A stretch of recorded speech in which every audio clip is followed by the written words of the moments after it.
को जब हमारा आवेदन गया बैंक में और उसका बैंक ने जवाब नहीं दिया, तो कानून ये है, अगर हम लिखित रूप में किसी पर आरोप लगा रहे हैं और उस आरोप का वो जवाब नहीं दे रहा 30 दिन के अंदर, तो इसका मतलब उसने वो आरोप स्वीकार कर लिए।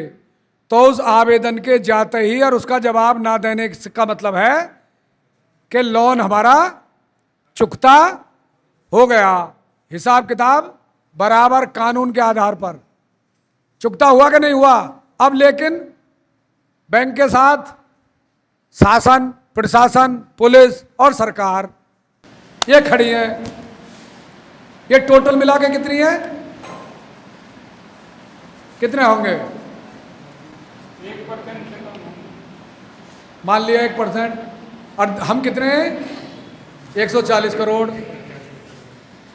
तो ये जो लड़ाई है चुकता की, अगर कानून के आधार पर तो आवेदन जाना और उसका जवाब नहीं देना, हिसाब हो गया बराबर।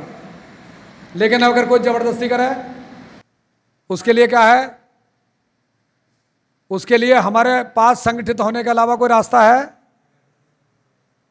भाई या तो उनकी दास्तां गुलामी पूर्णतः उनके कंट्रोल में अपना आ जाओ और संविधान में दिए गए फंडामेंटल राइट पर डिपेंड।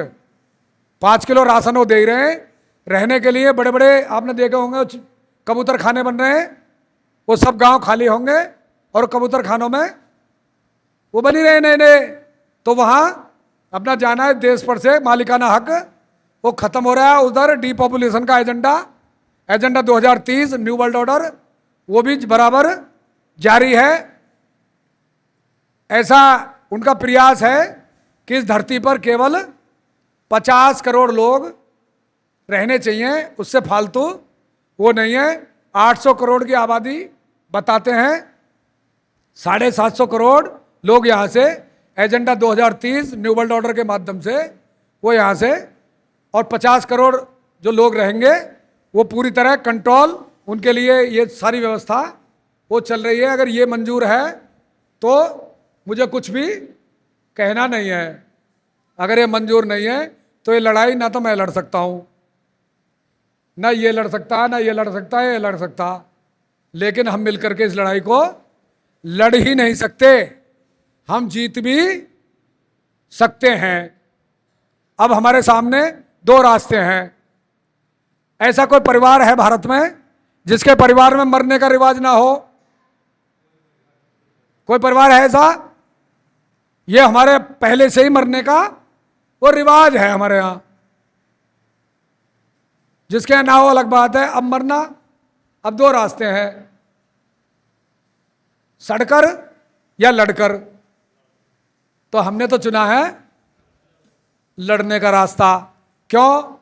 लड़ने में 1-8% बचने के चांस हैं।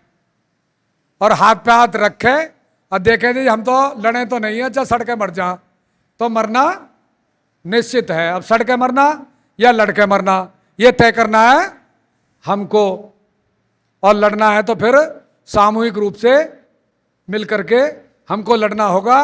और मैं हो या कोई भी हो, व्यक्तिगत रूप से जो काम करेगा वो 24 घंटे में 24 ही घंटे काम कर सकता है।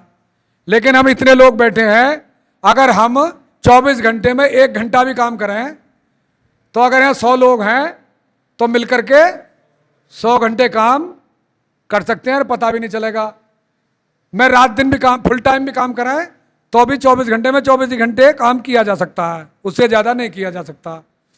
तो इसलिए अगर हमारी दिनचर्या भी चलती रहे, परिवार भी चलते रहे, समाज भी इसी तरह वो चलता रहे तो हम लोगों के बीच में ही हैं।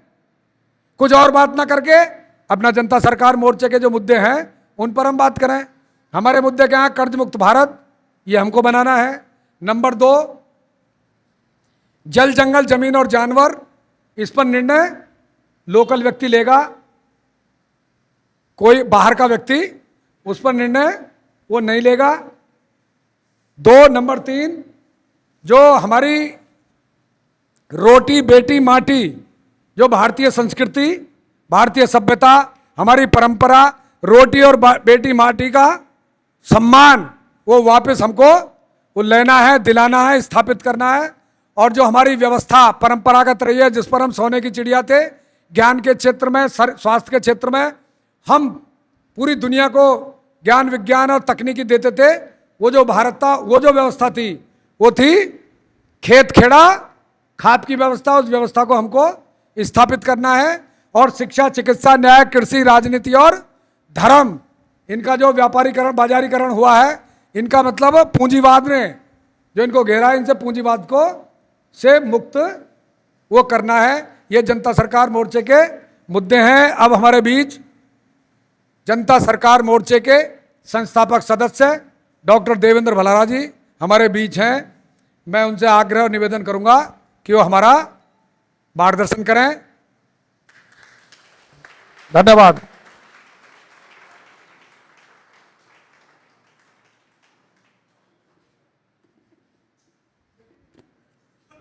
बैठ जाओ।